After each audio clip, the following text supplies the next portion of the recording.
सारा प्रणाम।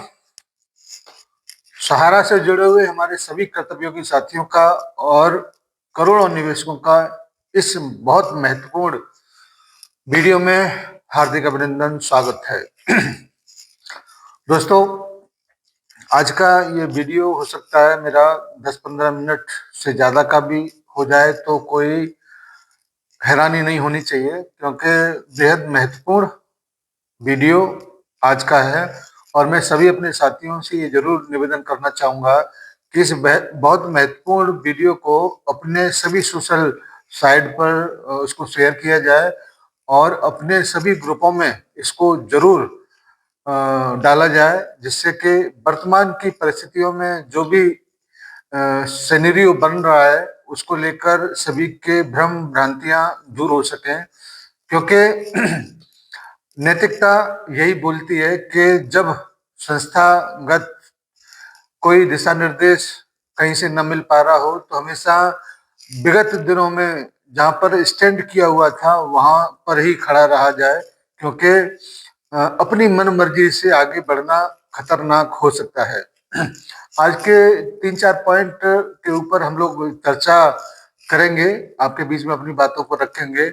इसी वजह से मैं ये कह रहा हूँ कि ये वीडियो बहुत महत्वपूर्ण है। आप इसको अपने सोशल मीडिया की साइट पर शेयर जरूर करिएगा।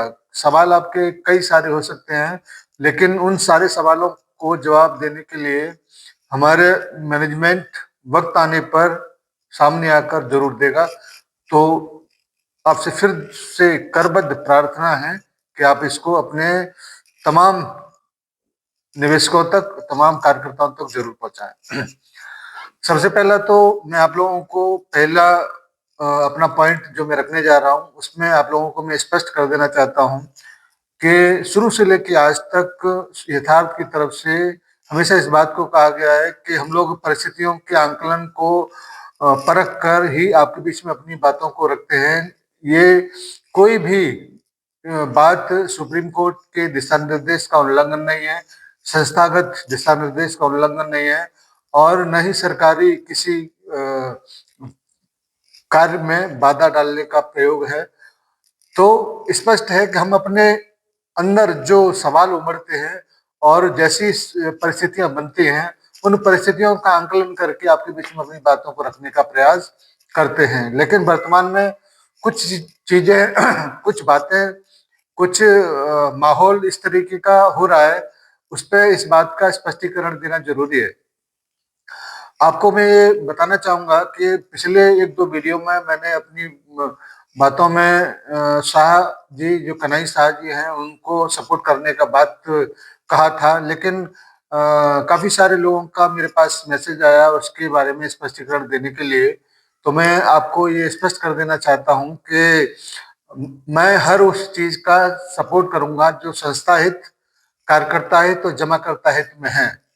और उनका सपोर्ट करने का सबसे बड़ा कारण ये था कि हम लोग अपनी पीड़ा को संबंधित, चाहे वो डीएम हो, चाहे वो सांसद हो, चाहे वो विधायक हो, चाहे अपने परिक्षेत्र में बीजेपी के शीर्ष प्रबंधन तक बात पहुंचाने का जो भी जरिया है, उसको और वहां तक पहुंचाने का, आपको ज्ञापन देकर उस बात को कहने का अधिकार जरूर रखते हैं।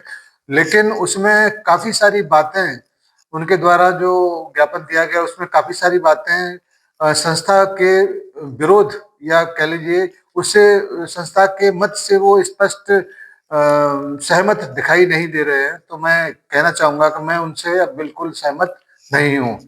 सहमत तब होता जब संस्था के हर दिशा निर्देश का वो अक्षर से पालन करते। तो आपसे ये मैं जरूर कहना चाहूंगा कि जिस चीज के बारे में उन लोगों ने डिमांड जो किया है उसको तो मैं सपोर्ट नहीं कर रहा हूं, लेकिन उसको सपोर्ट न करने के पीछे की कारणों को मैं आपके बीच में अवश्य रखना चाहूंगा। जैसे सहारा अडानी डील के बारे में उन्होंने जिस प्रकार से अपनी मांगों को रखा है कि गलत तरीके से हड़पने का या जो भी है बातचीत उन्होंने लिखा, उसको मैं अच्छा से तो नहीं जाना चाहूंगा। लेकिन उस पर स्पष्टीकरण मेरे विचार में क्या हो सकता है कि संस्था के द्वारा अगर एफिडेविट के माध्यम से माननीय सुप्रीम कोर्ट में अपनी बातों को रखा है और वहां पर बड़े स्पष्ट तरीके से इस बात को कहा है कि इतना बड़ा डील और इतना बड़ा रकम एक मुश्त कहीं और नहीं मिल सकता। तो उसको काफी सोच समझने के बाद में ही उन्होंने इन बातों को रखा होगा। और संस्थागत तमाम बातों को जिस तरीके से उस एफिडेविट में रखा गया है, चाहे वो कार्यकर्ता हित की बात हो, चाहे वो निवेशक की बात हो, चाहे खुद संस्था हित की बात हो, उन सबको समायोजित करते हुए उस एफिडेविट में उन्होंने उस बात को रखा था। और ध्यान देने वाली बात यह है कि अभी तक उस एफिडेविट के ऊपर किसी प्रकार का कोई भी कमेंट, कोई भी बात अभी तक नहीं हो पाया है। तो हम इस बात को कतई डिनाई नहीं कर सकते कि सुप्रीम कोर्ट के द्वारा उन सबको साइड में कर दिया गया है। जिस दिन सुप्रीम कोर्ट के माध्यम से जब कोई रिपोर्ट आएगा, उसके बाद में ही उसका एनालिसिस करके ही उसके बारे में कोई कमेंट या कोई टीका टिप्पणी हम लोग कर सकते हैं, क्योंकि ये हमारा राइट है। साथ ही साथ मैं ये जरूर कहना चाहूंगा कि उसमें सारा रिफंड पोर्टल को लेकर भी कुछ बातें कहा गया है। तो मैं स्पष्ट फिर से कहना चाहूंगा कि सारा रिफंड पोर्टल वर्तमान में जिस भी कंडीशन में है, वो केवल और केवल वर्तमान में थोड़ा सा राहत देने के लिए हमारे कार्यकर्ताओं के दरवाजों पर तमाम दस्तकें होती थी, और जैसी दस्तक होती थी उनके दिल धड़क जाते थे कि पता नहीं क्या, कौन किस हालात में हमारा किस व्यक्ति से सामना हो जाएगा। कम से कम उन सारी परिस्थितियों से, उन सारी बातों से अगर राहत मिला है तो उसका पूरा श्रेय सहारा रिफंड पोर्टल को जाता है। और निश्चित रूप से भले ही वहां पर तमाम विसंगतियां हैं, तमाम परेशानियां हैं, तमाम डिफिशियंसियां हैं, लेकिन फिर भी वो आज इस बात का आधार बना हुआ है कि हिंदुस्तान के प्राइवेट सेक्टर में सबसे अधिक, सबसे ज्यादा अगर किसी को महत्व दिया गया है वो सहारा के परिवार को। क्योंकि सुप्रीम कोर्ट के बंदिशों की वजह से सारा हिल डुल नहीं पा रहा था, तो उस वक्त सारा रिफंड पोर्टल को लाकर जिस तरीके का एक राहत सहारा के कार्यकर्ताओं को, सहारा के कार्यालय को दिया गया है, वो अपने आप में काबिल तारीफ है। जिस दिन सुप्रीम कोर्ट की तरफ से सहारा के बंधन समाप्त होंगे, किस कंडीशन में होंगे, कब होंगे, ये तो मैं नहीं बता सकता, लेकिन जिस दिन समाप्त होंगे उस दिन ये इस पोर्टल का कोई महत्व नहीं रह जाएगा। आपको इस बात को भी याद दिलाना है कि पोर्टल के माध्यम से के अलावा भी सहारा के जहां पर भी कार्यालय खुले हुए हैं, वहां पर अगर कोई व्यक्ति डिमांड करता है तो वहां से भी एडवाइज पेमेंट के लिए आने का प्रोसेस काफी दिनों तक बना रहा है। वर्तमान में क्या कंडीशन है इसके बारे में तो मैं आपको नहीं बता सकता लेकिन भुगतान रोकने का कोई भी आदेश सहारा के कार्यालय से किसी भी अथॉरिटी का नहीं है। तो निचोड़ ये निकलता है कि सारा रिफंड पोर्टल तब तक ही आमने सामना आपका उसके साथ हो रहा है जब तक के सहारा के बारे में, सहारा के ऊपर जो भी बंदिशें लगा हुआ है वो हट नहीं जाती हैं। साथियों, ये सारा रिफंड पोर्टल के ऊपर मेरा मत है, ये सही है या गलत, इसका एनालिसिस करने का एक सोच या मत ये आपके ऊपर डिपेंड करता है। साथ ही साथ बड़े बड़े आंदोलनों की बात होती है तो उसके बारे में मैं अपनी राय रखना चाहूंगा। आंदोलन किया जा सकता है, बड़े स्तर पर किया जा सकता है, हिंदुस्तान लेवल पर किया जा सकता है, हिंदुस्तान को हिलाकर रख दिया जा सकता है, लेकिन उसके पीछे भी एक संगठन काम करता है और संगठन चलता है फंड से। और फंड वर्तमान में किसी भी शहरियन साथी के पास नहीं है। और इसको लेने के लिए अगर हम फिर से वो चंदा खोरी का धंधा अगर शुरू करते हैं तो हम सब अन्य से अलग नहीं रह पाएंगे और दाग हमारे सफेद दामन पर जरूर लग जाएगा। इसीलिए जिस दिन माननीय साराश्री जी के द्वारा लोकल अथॉरिटी को, चाहे वो डीएम साहब को लेके, जिलाधिकारी को लेके पत्र लिखे जा रहे थे या सेवी के द्वारा ज्ञापन दिया जा रहा था, सेवी द्वारा सेवी के कार्यालय पर ज्ञापन का कार्यक्रम चल रहा था, ये सब कुछ संस्था के सहयोग से, संस्था के दिशा निर्देश में चल रहा था और लोकल अथॉरिटी वर्तमान की परिस्थितियों में कोई काम करेगा नहीं।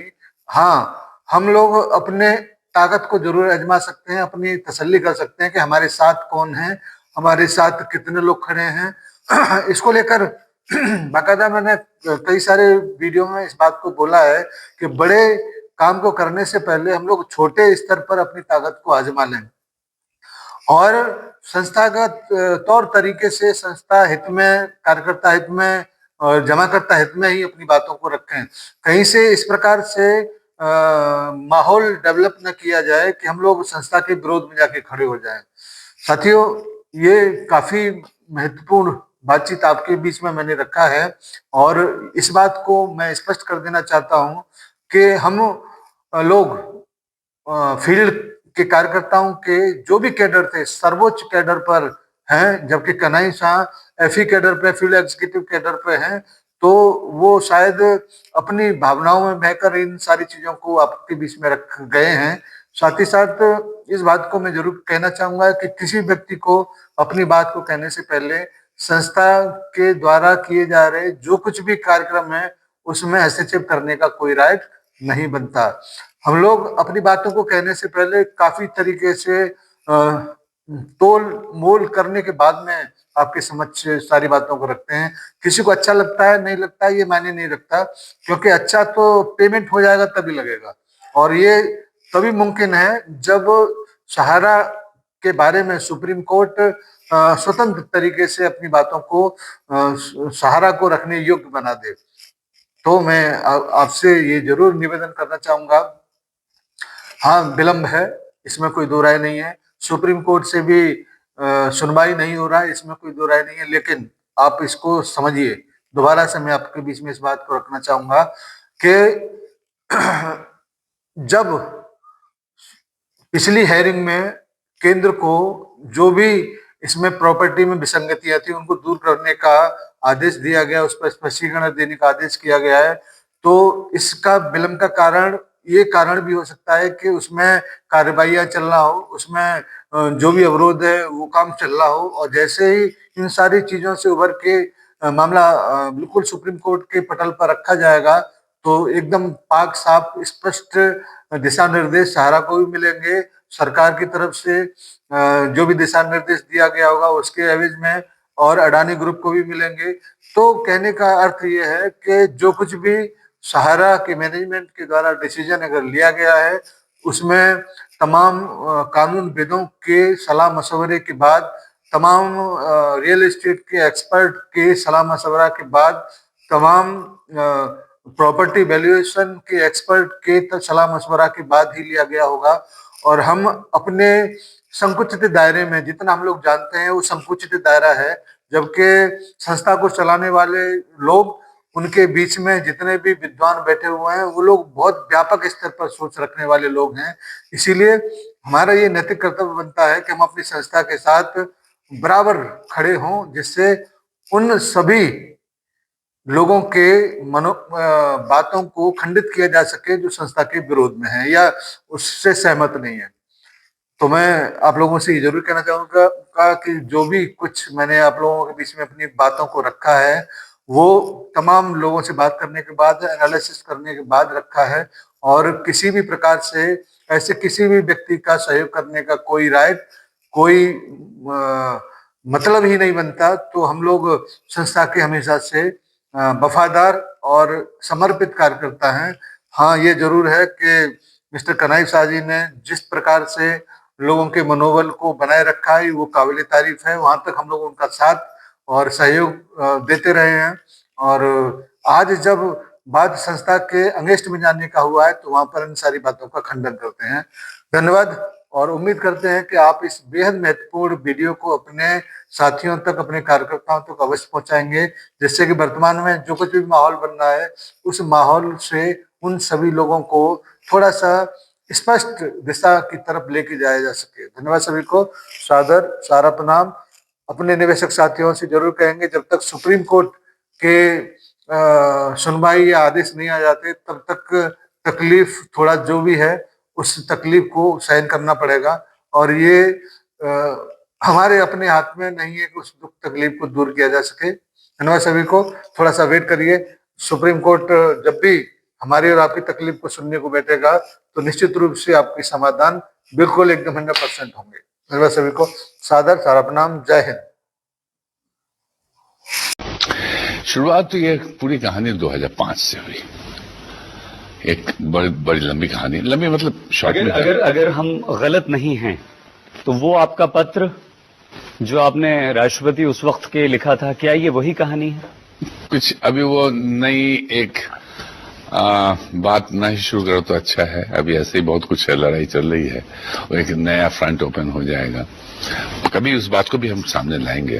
लेकिन क्या आपको लगता है सुब्रत रॉय जी कि वो जो आपका खत लिखना था, वो उसका बदला आपसे कई चीज मिल गया इसमें। 2005 से शुरू हुआ रिजर्व बैंक में, सेबी में कुछ नहीं था उस समय जी। रिजर्व बैंक में हम लोग आरएनबीसी बहुत अच्छा चल रहा था। इवन गवर्नर ने कहा था आरएनबीसी बहुत अच्छी चीज है, क्योंकि आरएनबीसी में फाइनेंशियल इंक्लूजन था।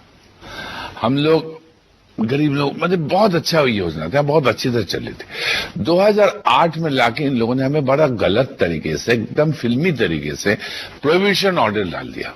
प्रोहिबिट ऑर्डर मतलब पूरे हिंदुस्तान में फैला, मतलब मीडिया में जाता है, और ये होता है जब तुरंत बंद करो सबका पेमेंट कर दो, ये होता है प्रोहिबिट ऑर्डर। हम गए हाईकोर्ट ने तुरंत हमको सपोर्ट किया, और बल्कि एक स्ट्रिक्चर दे दिया आरबीआई को, ये गलत करे, हाई हैंडेडनेस आपका। ये भाग के नेक्स्ट डे सुप्रीम कोर्ट ने हमको सपोर्ट कर दिया, तो उनको प्रोहिबिटरी ऑर्डर विथड्रॉ करना पड़ा।